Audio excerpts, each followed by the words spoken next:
పాకిస్తాన్ గడ్డపైన అంతర్జాతీయ క్రికెట్ ఆడడం అంటే అది కేవలం ఆట మాత్రమే కాదు, ప్రాణాలను కూడా పణంగా పెట్టడమే.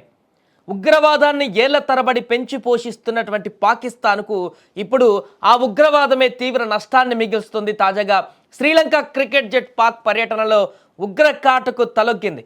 ఇస్లామాబాద్లో జరిగినటువంటి ఆత్మాహుతి దాడి ఆటగాళ్లలో తీవ్రమైనటువంటి భయాన్ని నింపింది.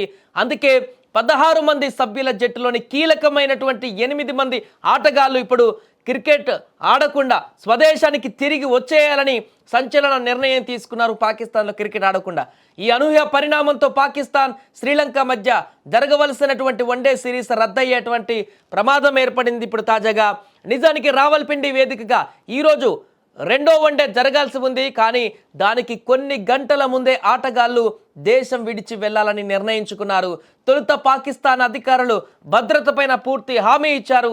దీంతో పర్యటన కొనసాగించాలని శ్రీలంక బోర్డు భావించింది.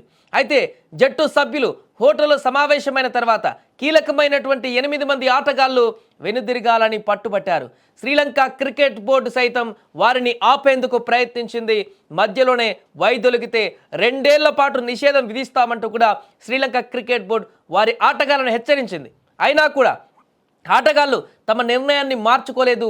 ప్రాణాల కంటే ఏది ఎక్కువ కాదనుకున్నారు. పరిస్థితిని చక్కదిద్దేందుకు పాకిస్తాన్ క్రికెట్ బోర్డు చైర్మన్ ఆ దేశ మంత్రి మొహసిన్ నఖ్వీ రంగంలోకి దిగారు. ఆయన ఇస్లామాబాద్లోని హోటల్లో శ్రీలంక ఆటగాళ్లతో మాట్లాడారు. పూర్తి భద్రత కల్పిస్తామని హామీ ఇచ్చారు.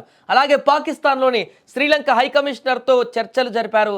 హైకమిషనర్ పాక్ చర్యలపైన సంతృప్తి వ్యక్తం చేసిన ఆటగాళ్లలో ఉన్నటువంటి భయాందోళన మాత్రం ఏమాత్రం తగ్గలేదు. ఎందుకంటే ఆల్రెడీ ఒకసారి దెబ్బతిన్నారు శ్రీలంక క్రికెటర్లు. 2009లో ఇదే రకమైనటువంటి దాడితో తీవ్రంగా గాయపడ్డారు కూడా క్రికెటర్లు. ఆటగాళ్లలో ఇంత భయం ఉండడానికి ముఖ్య కారణాలు కూడా ఉన్నాయి. మొన్న మంగళవారం ఇస్లామాబాద్లో జరిగినటువంటి ఆత్మాహుతి దాడిలో 12 మంది మరణించారు అక్కడ పాకిస్తాన్లో.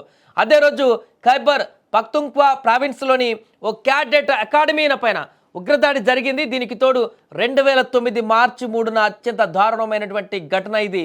లాహోర్లోని గడాఫీ స్టేడియం సమీపంలో శ్రీలంక క్రికెటర్లు ప్రయాణిస్తున్నటువంటి ఆ జట్టు బస్సు పైన జరిగిన ఉగ్రదాడి క్రికెట్ చరిత్రలోనే అత్యంత దారుణమైనటువంటి ఘటనగా మిగిలింది. ఇప్పుడు ఇంకా ఆ యొక్క సంఘటన శ్రీలంక క్రీడాకారులను వెంటాడుతోంది.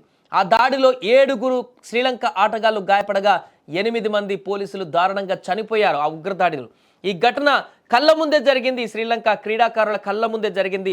వారందరూ గాయపడ్డారు. ప్రత్యక్షంగా ఆ అనుభవాన్ని పొందారు. కాబట్టి పాకిస్తాన్లో క్రికెట్ అంటే దినదిన గండంగా మారిన పరిస్థితి ఏర్పడింది.